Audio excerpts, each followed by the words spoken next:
So, in the previous lecture we started this topic ultrasonic testing, and then we first saw the basic properties of ultrasonic waves. Then we learned about different types of ultrasonic waves, and finally we also learned about the basic principle of this particular technique, which is based upon reflection of sound waves from an interface, which could be the defect itself. Okay. And then we also talked about this particular parameter, acoustic impedance, which is the total resistance to the movement of sound waves in a particular medium, and this is the ratio of the sound pressure and the velocity of the particles or the atoms inside the medium. Okay. So, now in today's class I am going to tell you that how this particular parameter will decide the energy in the reflected beam, because that is what is our concern for this particular technique. We need to capture the echoes or the reflected sound beams which are coming out from the sample. And as I would have said before also in the previous lecture, that whether you would be able to capture it or not, that would depend on the energy which is there in this reflected sound wave. Okay. And as I am going to show you right now, this energy in the reflected beam will depend on the change of the acoustic impedance Z across that reflecting interface. Okay. So, what basically happens when the sound waves encounters an interface or a discontinuity. So, these discontinuities or the boundaries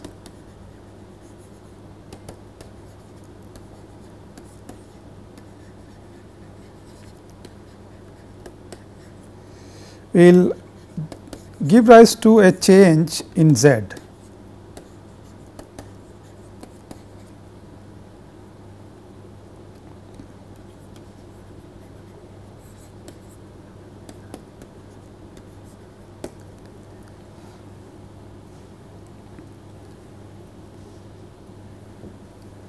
And as I said, this change can be detected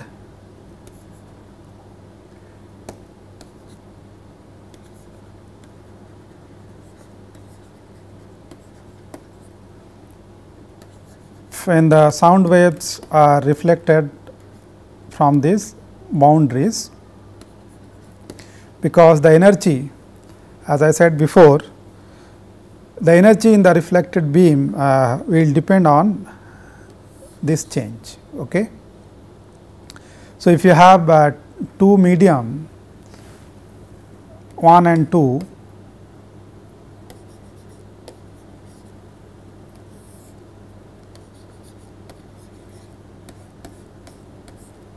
with acoustic impedance Z1 and Z2. So, across this boundary there is a change in the impedance, and if you have sound waves coming and getting reflected back from this boundary, then the energy in this reflected beam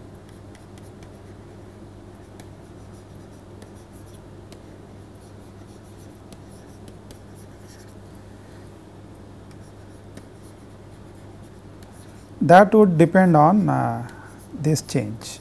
Okay. Yeah, so that is what I am going to show you right now,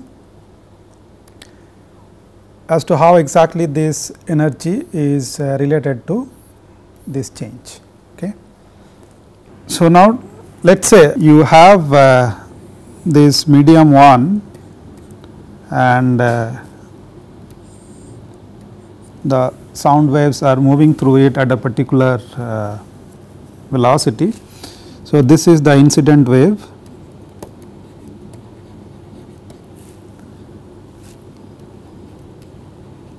we will call that as I. Okay. And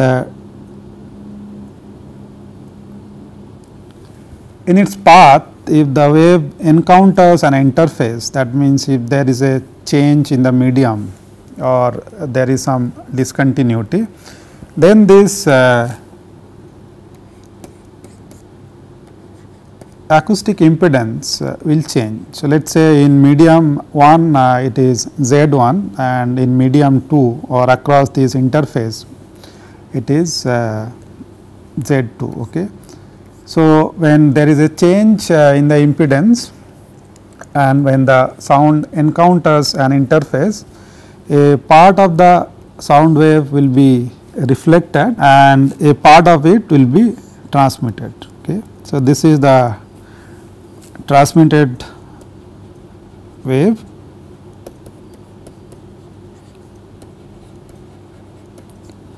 and this one is the reflected.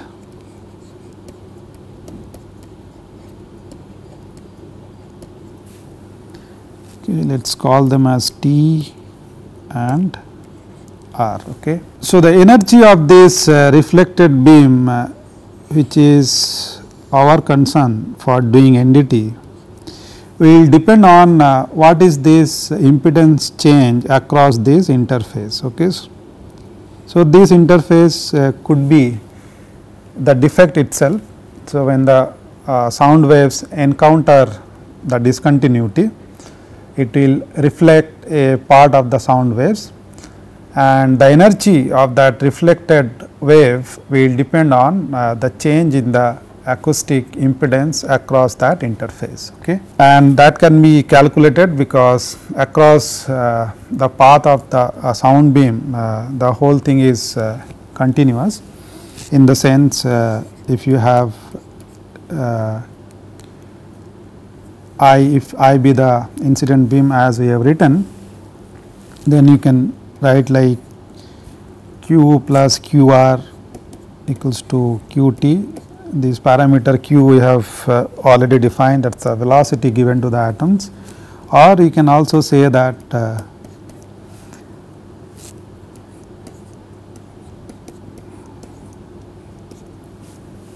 okay.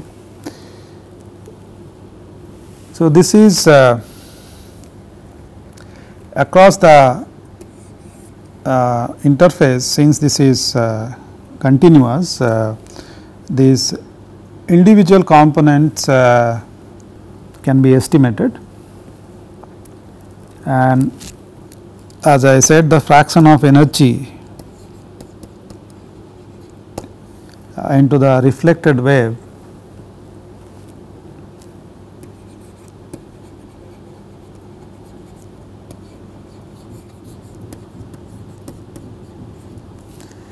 would depend on, so if we call that as RE. So, that would depend on the change in the acoustic impedance, as I said.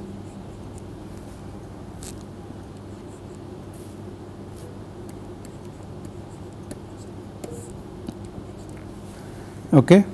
So, if you have enough energy in the reflected wave coming out from a flaw, then this can be easily captured through an instrument, and then you can generate a defect signal and get the indications about the presence of defects and flaws on a given sample. Okay.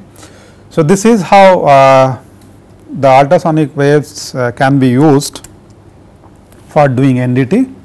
So, this is primarily based on the sound echo or reflection of sound waves, reflection of ultrasonic waves from the discontinuities which present a scattering interface for reflecting the sound waves. Okay. So, if you have the instrument, if you have means to capture this reflected beam coming out from the sample or coming out from a defect, then as I said, you can use that to do NDT and get indications of defects. Okay. So, all you need for doing ultrasonic testing is an ultrasonic transducer,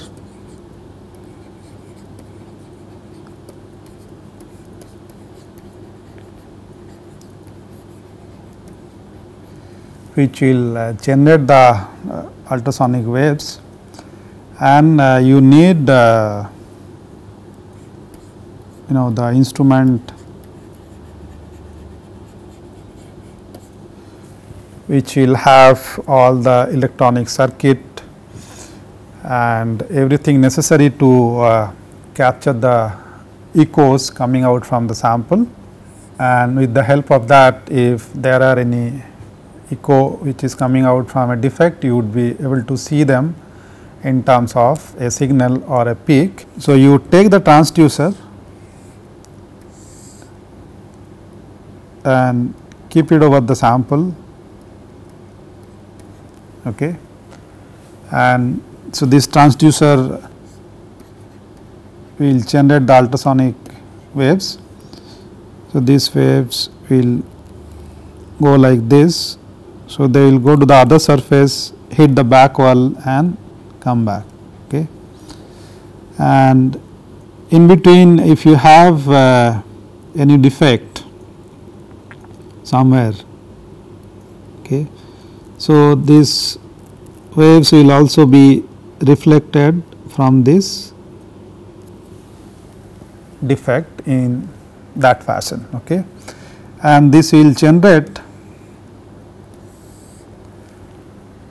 a signal like this in the time base, and let us say this axis is the amplitude. So, what do you see? First you have this initial pulse what is being sent into the sample,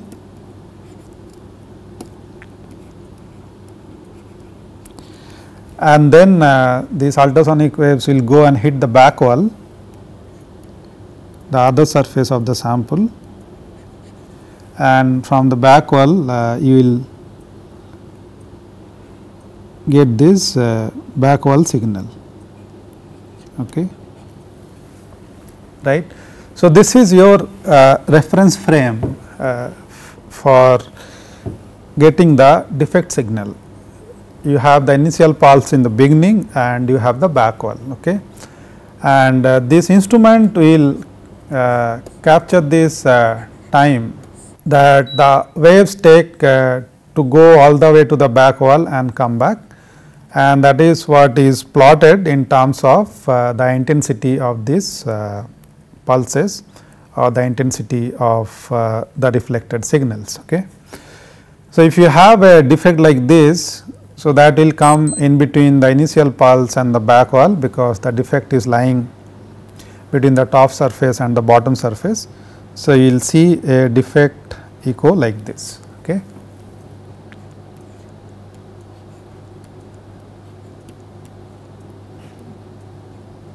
Right. So, this is how the defect signal is generated with the help of ultrasonic waves. So, if you have the means and ways to capture these echoes coming out from these small interfaces of the discontinuities, then you would be able to get this defect echo, and then you will have the display system in terms of an oscilloscope screen or things like that. That defect signal will come between the initial pulse and the back wall signal. Whole thing can be displayed, and then you would be able to know if there are any defect, that defect signal will come between the initial pulse and the back wall signal. So, you need an ultrasonic pulse which is generated through this transducer to send these ultrasonic waves into the sample, okay. So, let us talk about that also a little bit, the pulse shape and the beam, the ultrasonic beam which is generated out of these pulses.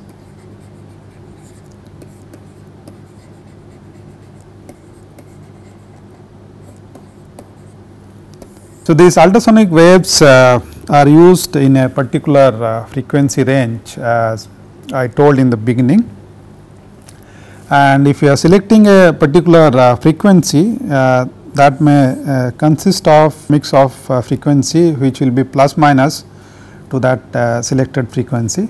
For example, if you want to use 1 megahertz, the pulses which are used or which are generated by the ultrasonic transducer to create that ultrasonic beam of 1 megahertz can have a mix of for example 0.8 megahertz, then some one pulse could be little more 1 megahertz, then you could have one which is 1.2 and so on. Okay. So, this will be a mix of all these pulses which are little plus or minus with respect to the central frequency, the main frequency that you are looking for. So, you take the sum of all this which will be 1 megahertz or the frequency that you have chosen. Okay. So, if you take the resultant of all that,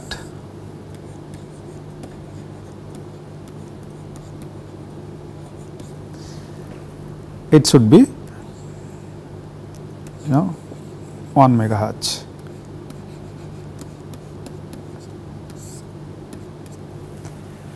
So, this is how the pulses are, and sometime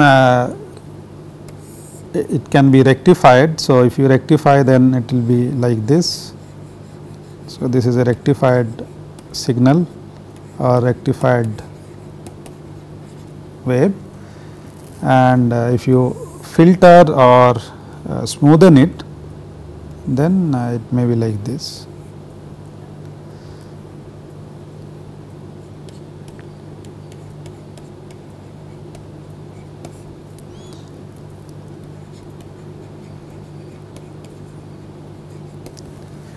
Okay. So, this will generate an ultrasonic beam of a given frequency that you want to use. So, let us see how will be the shape of this beam which is generated out of these pulses, and what are the factors which will decide the shape of the ultrasonic beam which is going into the sample. Okay.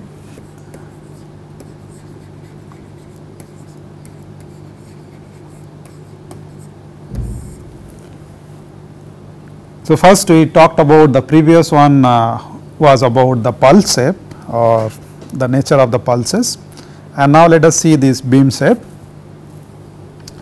So, let us say this is the transducer that you have, and it has a particular size.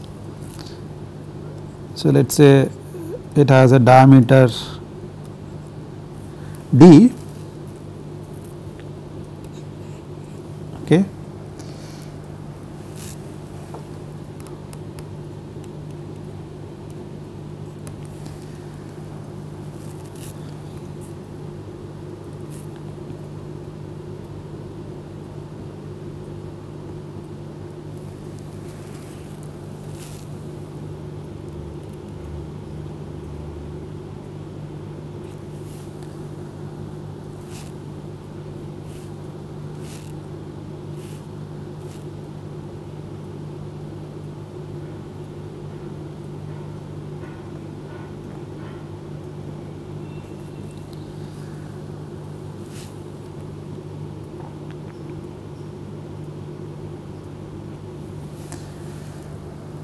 So, in this case where the wavelength of the sound waves is much greater than the size or the diameter of the transducer, then in that case you have this kind of beam. So, you will have the transverse waves which is represented as T. The central part is the longitudinal wave which is represented as L, and then over here on the surface of the transducer you would also have surface waves which are denoted as S. Okay. So, this will be the scenario where the wavelength of the sound waves is much greater than the size of the transducer. Okay. Now, let us increase this size with respect to the wavelength, and then see what happens when these two becomes equal. Okay.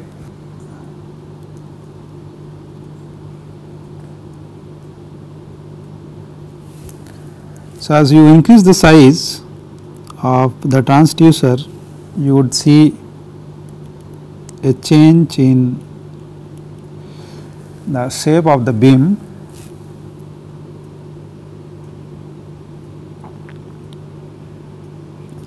and you would also see a change in the appearance of the transverse waves. They will reduce. So, this is the longitudinal wave, this is the transverse, and this is the surface wave. Okay. If you further increase the size of the transducer and make the size of the transducer much larger than the wavelength, then you will see that this beam becomes directional.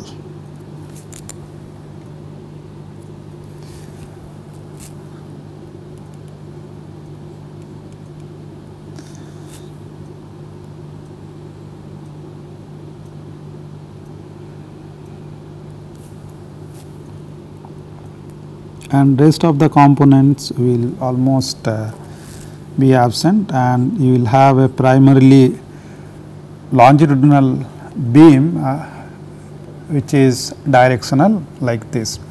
So, this is due to the fact that when you increase the size of the transducer, it is much bigger compared to the wavelength of the sound waves. That means, this will not act as a single point source, okay, like what you have in the case in the first scenario, wherein d is much smaller than lambda, but when d is much larger than lambda, then this source will act as multiple point source. Okay. So, although it is the same ultrasonic pulse or the same ultrasonic beam which is generated by a single transducer, but because of a big size with respect to the sound waves wavelength, this will act as multiple point sources. So, the sound waves coming out from different sources will interact with each other, and there will be constructive and destructive interferences. Okay. So, this directionality that you see is due to the constructive interference. So, in a particular direction you have the constructive interference, and the wave increases in that particular direction. So, this phenomena due to constructive interference from multiple sources is known as diffraction effects.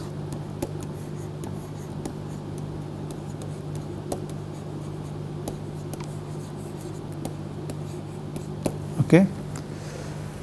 So, this is due to the diffraction effect of the sound waves coming out from different point sources, that the beam become directional and it takes a shape which looks like a searchlight or like a torchlight beam. Okay. So, this diffraction effect you might have seen practically in some other form. Many of you might have seen this if you have dropped a stone in a pool of water.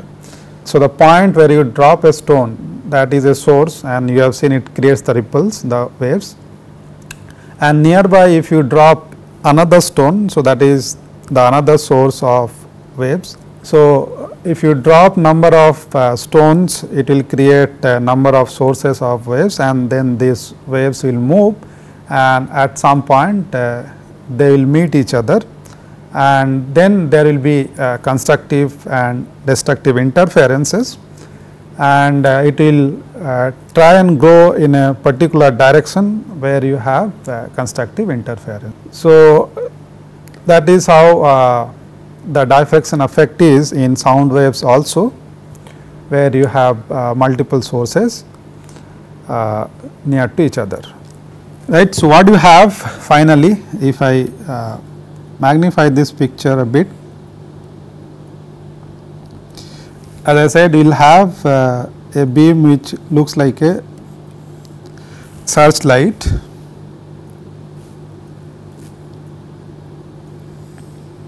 like this. Okay, so it has a divergence. So, there is a divergence angle alpha, and it has a particular spread also. Okay. So, this is how the ultrasonic beam would be, which is used for non-destructive testing. Okay. So, we will talk about this in a little more detail, but for today this is all I will have. In the next class, I will show you what are the typical characteristics of this particular beam that finally we have got here, and then we will see how this is used and how the ultrasonic testing is done. Okay. So, for today I will stop here. I will see you next time.